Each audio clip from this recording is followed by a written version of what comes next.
Form Survey and Chart Design for Colourblind Users with Cameron Hobbs. Smart Survey, Global Accessibility Awareness Day 2021. Audio description. The video is recorded on Microsoft Teams, so Cameron and myself appear in small boxes in the lower corner of the video. In the centre of the screen are examples from sports and the internet of good and bad design for people who are colourblind. Most often we describe key points in the images as we discuss them, but additional audio description will be added as needed. Hi everyone, I'm Catherine Moonan. I'm an accessibility consultant working with Smart Survey, and today we're going to be joined by Cameron Hobbs, and he's going to talk to us about form design and charts as a colourblind user. But Cameron's also a football commentator, so we're going to get a really interesting introduction to the topic. So Cameron, would you like to introduce yourself? Yeah, so my name's Cameron Hobbs. Done a number of different roles in my time, but football commentator, match reporter has been one of them. As Catherine talked about there, I'm colourblind, red-green colourblind, and that's definitely proved challenging at times in certain scenarios. And I'm just going to start off by giving a couple examples of situations where I perhaps struggle to see exactly what's going on. 2 columns of sports images, mainly of football match action, but also rugby and then snooker. On the left side of the screen are examples of difficult colour combinations, and on the right are ones which are easier to see. You see, the bad example on the left here is when the red colour is used on top of those stripes. That, for me, although red-green is my colour blindness, I find red against black very difficult to differentiate between the two. When you're sitting up in the stand trying to see what's going on and understanding who scored a goal, for example, that can be difficult to try and make that decision quickly enough to be able to give a robust and correct match report. You'll see on the right-hand side how they tackled that by simply making a solid block of text on the back with a nice clear contrast with the white on the black. That makes it really simple for me to see. Underneath that, we've got Manchester United and Liverpool, a good example here where Man United are playing in a colour that I don't even know exactly what that is. But against the red, that becomes very difficult to see what's going on. You'll see that the short colours as well are similar to the top, meaning that there's nothing to differentiate for me between those two teams. On the right-hand side, a really simple solution there. Man United playing white. White against red, really clear for me to see. Another bad example underneath that is Celtic. Celtic, for a single season, decided to use gold numbers on the back of their kits. I can't see that number at all, even up close like that. Now, this is an example on the right-hand side of where it's better, but not necessarily good. Against the green and white stripes, that black number is much easier to see. The names, though, still tricky for me when there's that much colour going on. However, substantially better than that gold number because I'm having to recognise players on their appearance rather than their number. The brown ball in amongst those red balls, I can't see that. The green ball in amongst that red balls, I struggle to see that.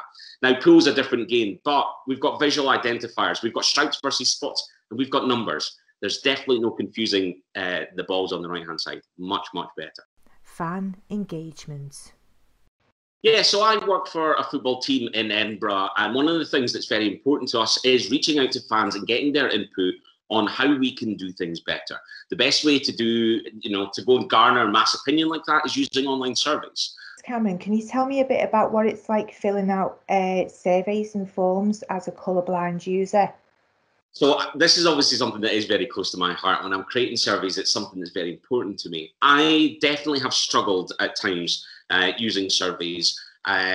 Tendency to miss important bits of information, tendencies to miss errors or mistakes or bits of information that still need to be addressed before I can progress. There's nothing more frustrating than completing what can sometimes be a long survey, getting to the bottom, hitting that submit button, and then nothing happens. And then you can't quite figure out exactly what it is that's wrong. That's something that's definitely happened to me. And a lot of the time I'll just give up rather than progress. If it's not easy for me to establish what's wrong and how I can correct it and get on with the rest of the survey, to be honest, I'm giving my time up as a user to try and help someone else. But if you've not made it easy for me, why should I bother? So that's something that's very important to me when I'm building surveys. A screenshot of a survey showing 2 error messages highlighted only using the colour red. The error messages are not placed next to the form input fields, so it's difficult to work out which field the error message belongs to. Again, as I said, if it's a long survey, then this is the sort of thing that I would almost certainly miss. And I would have to go back through and read every single line to try and establish what's wrong. Smart Survey's old error message style. A group of form fields with error messages. There is a highly visible error message which uses an icon and a block of red to highlight the group, but the individual input fields are only highlighted using a red border. The error message is really clear at the top. When it comes to identifying, though, what needs to be done here, what is the required field, it's not necessarily obvious to me what is required and which of the fields within it are the ones that need to be addressed. There's nothing there that's making it very obvious to me as to what I need to do. Smart Survey's new error message style. The same group of input fields with an icon and a thick red border highlighting each error message. If we look at this now from an after, this is much, much clearer. Yeah, you've got that big bold message at the top still, which is really easy for me to see. But that visual indicator that sits at the front of the entry field is making it really obvious that I need to input data there. There is something that is required. The same indicator is used for the error message at the top as is on the field. Plus, you've got that required asterisk next to the label. I'll be perfectly honest, this is really simple, really clear. I wouldn't have any issues using this at all. Charts and data. Pie chart example.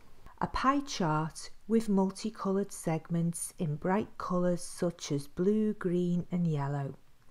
The pie chart is on a dark blue background. The only visual association between the data key and the pie chart is a tiny square of colour. What sort of principles do we need to think about to make sure that our charts and data can be accessible to you and other colourblind users? For me, I think the simple rule of thumb here is do not make colour the only way to identify the differences in your data. If you rely purely on colour, then it means anybody who's colourblind and struggles with those colours is not going to be able to use your charts or graphs. In this example that you've got on screen, we're very much dependent on being able to interpret a very small amount of colour and then being able to see that and differentiate between it when they're all put together. That makes it a real challenge for me to identify the data. And yeah, the lines of demarcation between these colours as well, there's nothing to give me any kind of respite or anything that I can even identify where some of the lines are. The top sort of half of the pie chart, I'm not 100% sure where the break is between those two colours. Smart Survey Charts and Data Beta version. On screen is a Smart Survey Charts and Data app. The main chart is of a horizontal bar chart featuring 4 large, brightly coloured bars. There is a label next to each bar and underneath is a table of the same data. So with that in mind, let's have a look, Cameron, and we've got a couple of examples here of our data. So here's one. Yeah, and I think this is much, much better. It's very, very clear. And ultimately here, what colour is doing is it's adding some graphical flair rather than being a major contributor in determining the data that's in this chart.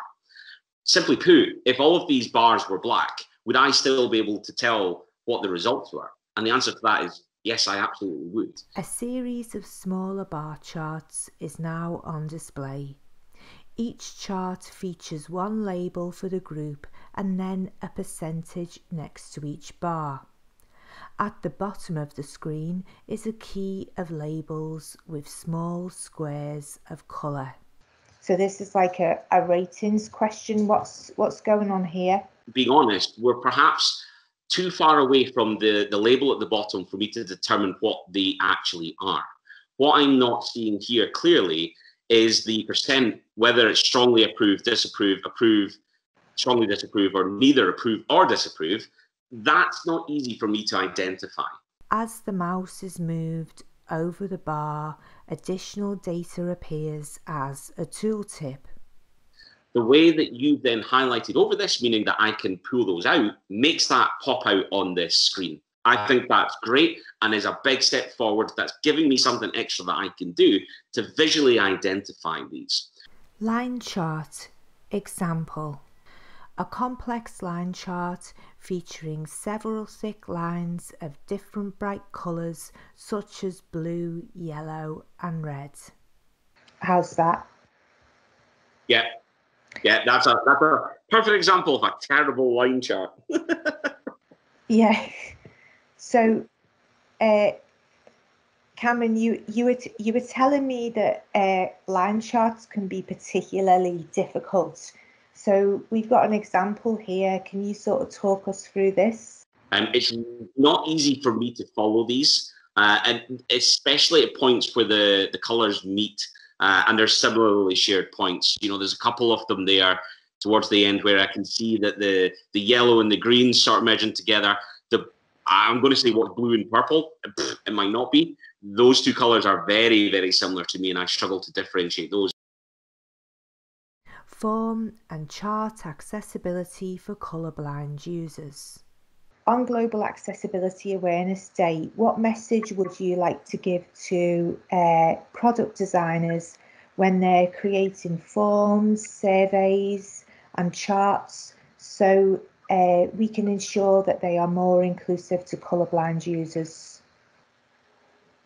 So I think in summary at the end of all this, the biggest takeaway would be to make the default position as accessible as possible so that I can use your tool without having to do anything. You can add extra options to make it even more useful to me without necessarily sacrificing your design. But by making sure that you've considered all of your users as part of your fundamental basic vanilla product offering, I'm going to keep using it. I'm going to be an advocate of it. And it's going to be a super easy journey for me. Approximately 1 in 12 men and 1 in 200 women are colourblind. Colourblind friendly forms, surveys and charts. Ensure all meaning is conveyed without colour by viewing designs in grayscale. Use icons as well as text in error messages and place the error message close to the form input. Clearly associate labels and charts. Make the default version of your product as accessible as possible. Involve colourblind users in your design processes. Smart Survey 2021.